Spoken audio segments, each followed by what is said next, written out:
Grazie, buongiorno. Noi dall'osservatorio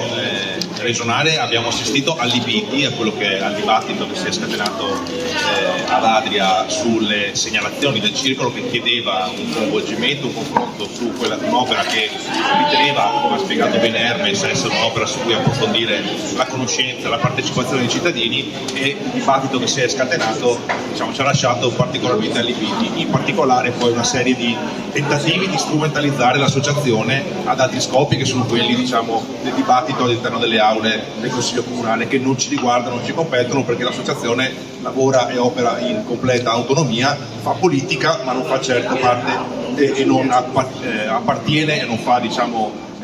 comunella con nessun partito di nessuno schieramento. Facciamo politica ambientalista, questo è bene ricordarlo. Per questo ci siamo informati con il circolo, al quale esprimiamo il massimo supporto da parte dell'associazione a livello regionale e nazionale, per provare a mettere un punto fine a questa situazione di dibattito che sfocia appunto nelle strumentalizzazioni, consegnando quella che è la prima bandiera nera legata al monitoraggio delle opere del PNRR che l'associazione sta facendo nel nostro paese, perché sono molte le opere che sono partite e partiranno grazie alle risorse del Fondo Nazionale del Piano di Ripresa e Resilienza, perché sono opere che necessitano l'attenzione da parte dei cittadini e noi crediamo anche un livello di partecipazione e di coinvolgimento più alto. In questo caso è particolarmente mancato, al di là degli aspetti che ha elencato Hermes,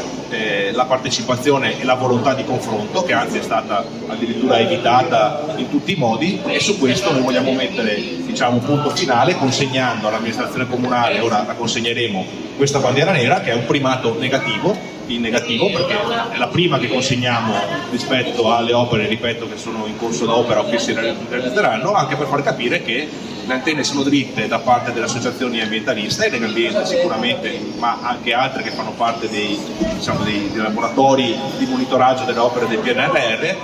perché è necessario che tutto quello che andremo a fare nell'ottica del piano di ripresa e resilienza sia coerente non solo al raggiungimento del traguardo, obiettivo, progetto realizzato, ma che questi progetti siano utili alla comunità, siano utili all'economia del territorio, siano utili all'ambiente, perché questo chiede il piano di ripresa e resilienza.